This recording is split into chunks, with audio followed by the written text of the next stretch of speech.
Assalamualaikum warahmatullahi wabarakatuh. Saya Lutfi Halwani, NIM 731141750. Langsung saja, di sini saya akan mempresentasikan sebuah artikel dengan tema Serikat Buruh atau Serikat Pekerja. Di sini saya mengambil artikel dari Van et al. Pada tahun 2018 dengan judul Do Labor Unions Mitigate Labor Conflict in China's Manufacturing Firms? Evidence from the China Employer-Employee Survey dari International Journal of Conflict Management. Lanjut, untuk tujuan penelitian ini yaitu untuk menguji bagaimanakah serikat buruh mempengaruhi konflik buruh yang ada di Cina, dan juga untuk mengetahui mekanisme ini yang ada di Cina ini dibandingkan dengan di negara-negara lain. Kemudian mengenai latar belakang artikel ini, biasanya konflik buruh ini berakar dari hubungan ketenagakerjaan. Ketika konflik buruh muncul antara kepentingan dari pemberi kerja dan buruh muncul, mereka biasanya menyelesaikannya dengan bertatap muka langsung atau menggunakan mediasi dengan perantara pihak ketiga. Namun apabila dua cara tersebut tidak bisa terjadi, bukan tidak mungkin dari serikat buruh melakukan suatu hal yang tidak disenangi oleh perusahaan, yakni dengan melakukan ketidakhadiran, memogokkan, protes, ataupun melayangkan sesuatu yang tidak mengenakan bagi perusahaan. Selanjutnya mengenai apabila terjadi pembayaran upah yang tertunda, penolakan pembayaran asuransi dan PHK secara tak wajar merupakan salah satu penyebab umum timbulnya sebuah konflik pada perusahaan. Tentu konflik ini lama-kelamaan jika tidak bisa ditanggulangi, tentu bisa menjadi sebuah masalah yang besar. Karena konflik ini tidak hanya mengganggu aktivitas produksi perusahaan, tapi juga mengganggu masalah sosial. Contoh masalah sosial yang bisa timbul yaitu kalau dengan contoh kasus di Cina itu adalah insiden 19 Juli di daerah Menglian. Lalu ada insiden petisi di Wuhan, dan juga ada perselisihan di pabrik besar pembuatan sepatu di daerah Dongguan. Lanjut untuk latar belakang teori dan hipotesis. Dalam sebuah teori menyebutkan bahwa serikat buruh didirikan untuk menjaga agar upah buruh ini lebih tinggi dari sebuah keseimbangan pasar, dan juga untuk memberikan peluang yang lebih bagi mereka yang ikut dalam serikat buruh dibanding yang bukan dari serikat buruh. Nah, dalam konteks di sini, pemerintah Cina mendorong agar para serikat buruh ini mampu memainkan peran penting dalam sebuah konteks perusahaan dan karyawan. Namun berbeda dengan yang aslinya, serikat buruh ini tidak mempunyai kemerdekaan tunggal, di mana mereka bisa memperjuangkan apa yang mereka inginkan. Karena dalam konteks di sini, serikat buruh di pemerintah Cina tidak mempunyai wewenang penuh dalam melakukan pergerakan, di mana serikat buruh ini dikontrol penuh oleh pemerintah dari Cina. Berbeda dengan di negara-negara barat. Selain itu, konflik buruh biasanya muncul karena perubahan penawaran tenaga kerja yang terlalu cepat, biaya dan elastisitas permintaan tenaga kerja. Dulu sebelum terjadi situasi seperti ini, penawaran terhadap tenaga kerja itu sangatlah besar, bahkan tanpa melakukan pergerakan dari sebuah serikat buruh. Meskipun dalam suatu konteks, buruh bisa memilih dengan prinsip mereka sendiri, di mana ketika mereka sudah tidak betah terhadap perusahaan yang mereka jalani, mereka bisa memilih untuk meninggalkan perusahaan dan memilih perusahaan lain.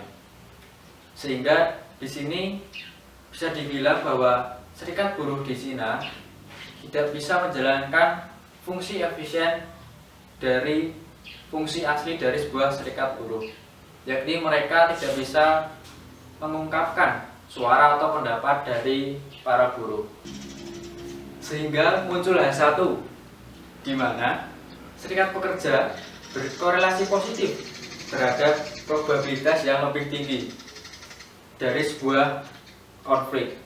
Karena buruh Cina di sini tidak bisa menyampaikan suara atau pendapat dari mereka.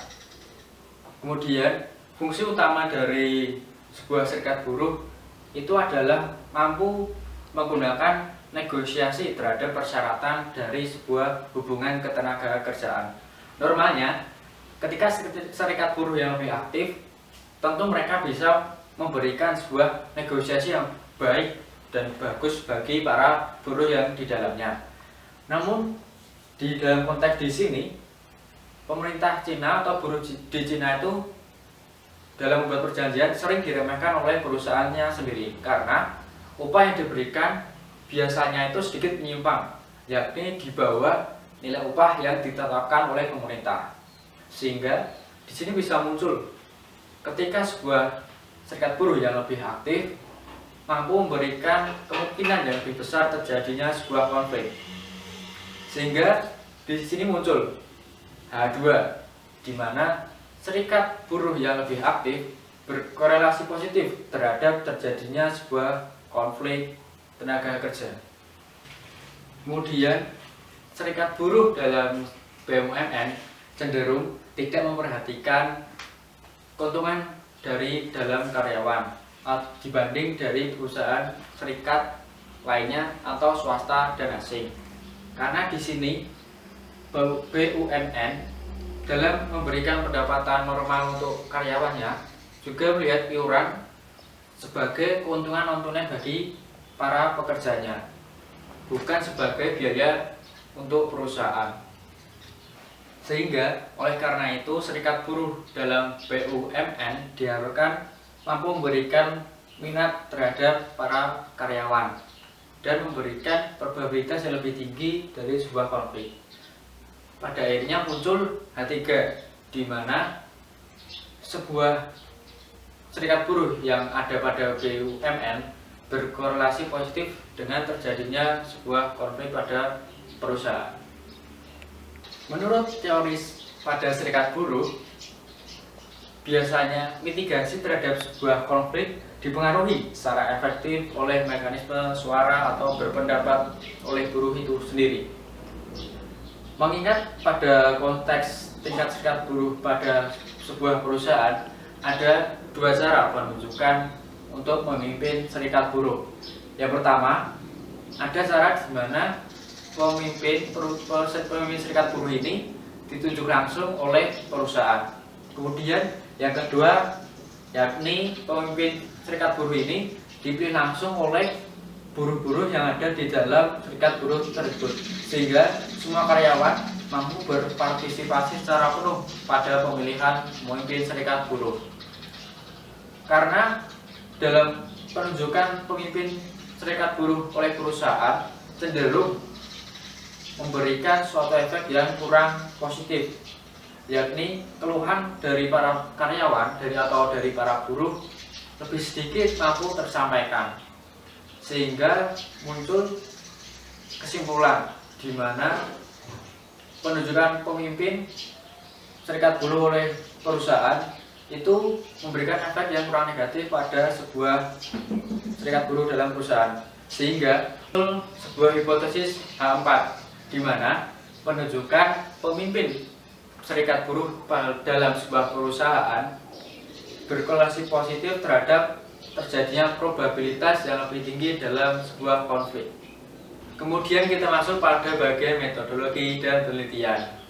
Di sini artikel ini mengambil data dari perusahaan manufaktur yang ada di Cina, terutama di perusahaan yang ada di Hubei di pusat Cina dan juga di Guangdong di Cina Selatan. Kemudian data ini dicocokkan dengan CEES, dan juga artikel ini mencari generalisasi perusahaan dan karyawan menggunakan random sampling. Untuk data sendiri dikumpulkan sejak tahun 2012 sampai tahun 2018, sehingga terkumpul sampel sebanyak 1.200 perusahaan dan 10.887 buruh.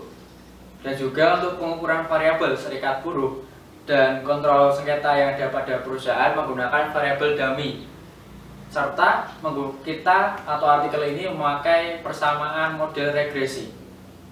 Lalu kita masuk ke bagian hasil dan pembahasan. Kurang dari 20% serikat buruh yang dalam perusahaan itu biasanya memunculkan sebuah konflik buruh. Pada tabel 2 menunjukkan hasil regresi di mana memiliki nilai 1,1% probabilitas konflik buruh lebih rendah di serikat buruh pada perusahaan daripada non serikat. Sehingga oleh karena itu di sini bisa dibilang serikat buruh tidak bisa memainkan peran penting dalam perusahaan. Oleh karena itu di sini bisa diambil kesimpulan bahwa hipotesis ini mendukung H1.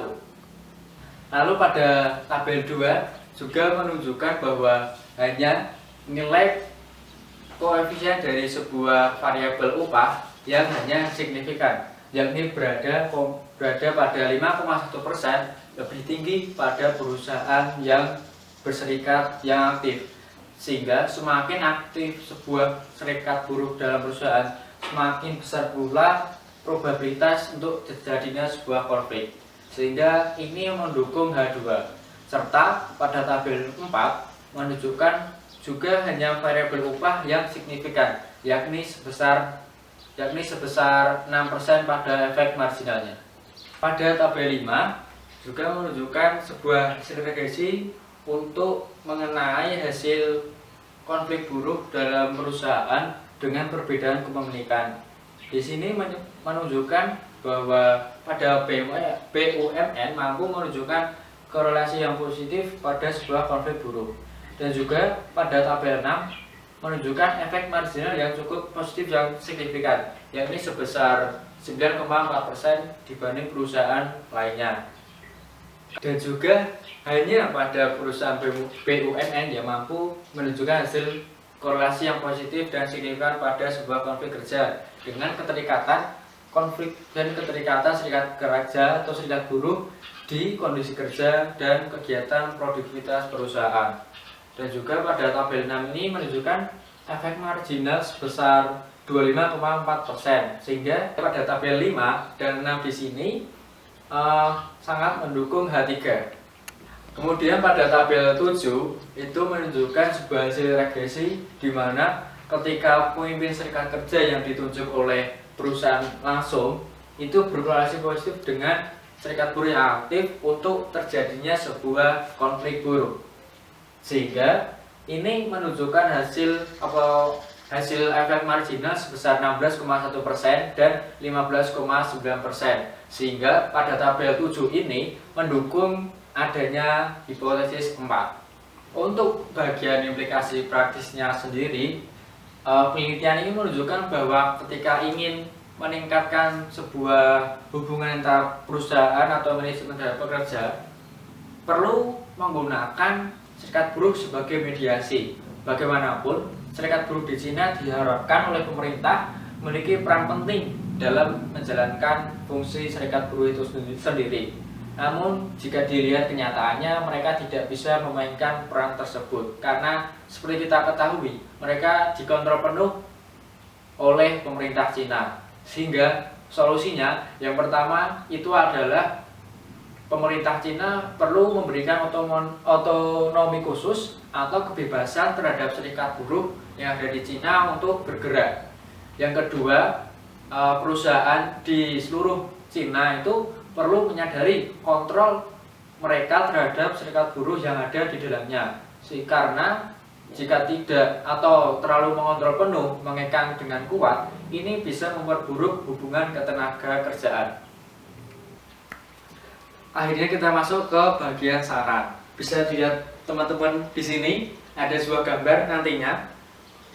Jadi bisa dilihat bahwa saran untuk penelitian ini itu di masa depan kita harus menggunakan pengukuran untuk konflik tenaga kerja atau konflik buruh lebih akurat lagi, seperti menggunakan variabel pemogokan, kerusuhan, dan jumlah insiden yang terjadi di pemerintah Cina. Kemudian kita juga harus mengetahui persis mekanisme seperti apa dalam keadaan nyata mekanisme konflik buruh bisa berhubungan dengan serikat buruh. Serta kita perlu mendalami topik mengenai serikat buruh ini dengan menggunakan sudut pandang variabel lain. Seperti yang dilihat pada kalimat terakhir ini, perlu menggunakan variabel misal bisa budaya dan juga emosi dalam menggali atau untuk bisa memiliki pendalaman lebih mengenai serikat buruh. Untuk kesimpulannya sendiri dari penelitian ini itu menunjukkan temuan memberikan atau menunjukkan bahwa serikat kerja atau serikat buruh tidak selalu signifikan mampu memitigasi sebuah konflik buruh. Namun, serikat kerja atau serikat buruh yang aktif memiliki probabilitas yang lebih tinggi untuk terjadinya sebuah konflik buruh dibanding serikat buruh yang kurang aktif. Lalu untuk instrumen dari penelitian dari Vanguard tahun 2018 sendiri, bisa teman-teman lihat sehabis cuplikan ini ya. Jadi di sini ada 4 bagian sebagai instrumennya. Yang pertama itu ada loyalty, belief in unionism, willingness to work for union, dan responsibility to union. Untuk translasinya saya mengambil 4 bagian. Yang pertama, I feel sense of pride at being part of the union, yang artinya saya merasa bangga menjadi bagian dari sebuah serikat buruh. Kedua, my loyalty is to my work and not to my union. Artinya, loyalitasku hanya kepada pekerjaanku dan bukan kepada serikat buruhku. Tiga, if asked, I would serve on a committee for the union. Artinya, jika ditanya, saya akan melayani sebuah komisi atau kepanitiaan kepada serikat buruh. 4. It is every member's duty to support or help another worker with his or her grievances. 4. Ini adalah tugas setiap anggota untuk mendukung atau membantu pekerja lainnya dengan keluhannya. Mungkin itu saja bisa dapat saya presentasikan pada kesempatan kali ini. Mohon maaf apabila banyak kesalahan maupun penggunaan kata yang kurang enak buat teman-teman semua yang di sini. Terima kasih buat teman-teman semua yang sudah menonton dan melihat full video saya kali ini. Tak lupa saya ucapkan terima kasih besar-besarnya kepada teman-teman semua maupun keluarga atau sahabat yang telah membantu pengerjaan editan video presentasi kali ini. Semoga dapat diambil ilmu yang baik dalam presentasi saya kali ini. Sekian, terima kasih. Assalamualaikum warahmatullahi wabarakatuh.